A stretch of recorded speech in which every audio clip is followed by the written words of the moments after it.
Karnataka news beet follow ಮಾಡಿ, subscribe ಮಾಡಿ. SIRದಿಂದ ಇಡೀ ದೇಶದಲ್ಲಿ ಬಹಳ ಅನಾಹುತ ಆಗ್ತಾ ಇದೆ. ಸಾಮಾನ್ಯ ಜನ ಬಡವರಿಗೆ ಇನ್ನೂ ನಾವು ಅದನ್ನು ಪರಿಚಯ ಮಾಡ್ಕೊಂಡಿಲ್ಲ. 50 ಲಕ್ಷ, 60 ಲಕ್ಷ, 90 ಲಕ್ಷ ಈ ರೀತಿ ಒಂದೊಂದು ರಾಜ್ಯದಲ್ಲ ತೆಗಿತಾ ಇದ್ದಾರೆ. ನಮ್ಮದು ಕೂಡ ಇದು ಆಗಿದೆ. ನಮ್ಮದು ಸರ್ಕಾರ, ನಮಗೇನು ಕಾಂಗ್ರೆಸ್ ಪಾರ್ಟಿ, BJP ದಳ ಅಂತ ಎಲ್ಲ ವೋಟರ್ಸು ಯಾರು ಬಡವರಿದ್ದಾರೆ ಆ ಬಡವರಿಗೆಲ್ಲ ನಾವು ಇದನ್ನು ಅವರು ಪ್ರತಿಯೊಬ್ಬರು ಕೂಡ ಅರ್ಜಿ ಹಾಕೋಬೇಕು. ಅರ್ಜಿ ಹಾಕೊಳ್ಳಿಲ್ಲ ಅಂತಂದರೆ ಅವರು ಮತದಾನದ ಹಕ್ಕನ್ನು ಕಳ್ಕೊಳ್ತಾರೆ. ಯಾವಾಗ ಮತದಾನದ ಹಕ್ಕನ್ನು ಕಳ್ಕೊಳ್ತಾರೆ ಅವ್ರಿಗೆ ಯಾವ ಥರದ ಬೆನಿಫಿಟ್ ಸಿಗೋದಿಲ್ಲ. ನಾಳೆ ಪೆನ್ಷನ್ ಇರ್ಬೋದು, 5 ಗ್ಯಾರಂಟಿ ಇರ್ಬೋದು, ಮನೆ ಇರ್ಬೋದು, ಸೈಟ್ ಇರ್ಬೋದು, ಜಮೀನು ಇರ್ಬೋದು, ಎಲ್ಲ ಕೂಡ ಅವರೆಲ್ಲ ಕಳ್ಕೊಳ್ತಾರೆ. ಸೊ ಈ ದೃಷ್ಟಿಯಿಂದ ಸರ್ಕಾರ ಅವ್ರಿಗೆಲ್ಲ ಕೂಡ ಅವ್ರಿಗೇನೇನು ದಾಖಲೆ ಬೇಕು ಆ ದಾಖಲೆ ಎಲ್ಲ ಒದಗಿಸ್ಕೊಳ್ಬೇಕು. So as a responsible government ಈಗ ಕೇರಳಲ್ಲೆಲ್ಲ ಮಾಡಿದ್ದಾರೆ, ಬಂಗಾಳಲ್ಲಿ ಮಾಡಿ, ಬಟ್ ಅದನ್ನು ಅಪೀಲ್ ಸ್ಟೇಜ್ಗೆ ಹೋಗಿ ಅದನ್ನು ಅಕ್ಸೆಪ್ಟ್ ಆಗಿಲ್ಲ.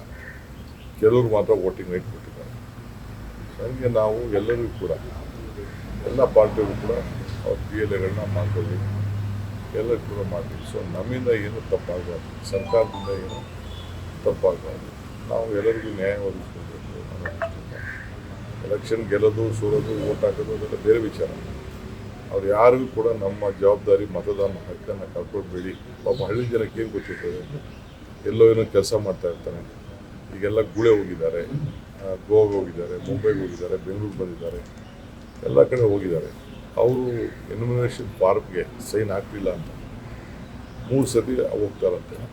ಅವ್ರ ಮನೇಲೇ ಇಲ್ಲದೆ ಹೋದ್ರೆ ಪಾಪ ಅವ್ರಿಗೇನು ಗೊತ್ತು ಹಳ್ಳಿ ಜನಕ್ಕೆ.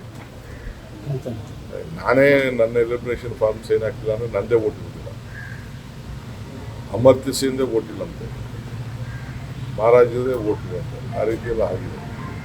ಕೋರ್ಟಲ್ಲಿ ಏನ್ಬಿಟ್ರು, ಆಯಿತು ನೆಕ್ಸ್ಟ್ ಎಲೆಕ್ಷನ್ ಓಟ್ ಹಾಕೊಂಡು ಬಿಡ್ರಿ ಅಂದ್ಬಿಟ್ಟು. ಸೊ ಸ್ಕಿಪ್ ಆಯಿತು. ಆ ಕೆಲಸ ಆಗಿದ್ದು ಬೇಡ. ಎಲ್ಲರೂ ಅವ್ರ ಓಟ್ನ ಅವ್ರಿಗೆ ಉಳಿಸ್ಕೊಳ್ಳಿ. ಬಡವ್ರಿಗೆ ಏನೋ ನಾವು ಪೆನ್ಷನ್ಗಳು ಇದನ್ನು ಸ್ಕೀಮ್ಗಳೆಲ್ಲ ಕೊಡ್ತಾಯಿದ್ವಿ.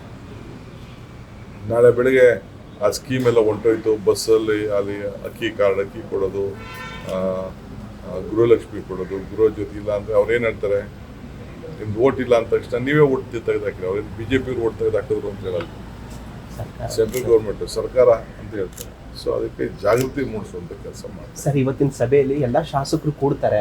ಕೆಲವೊಬ್ರದ್ದು ಒತ್ತಾಯ ಇದೆ, ಇದು ಸಂಪುಟ ವಿಸ್ತರಣೆ ಮಾಡಬೇಕು ಅಂತ.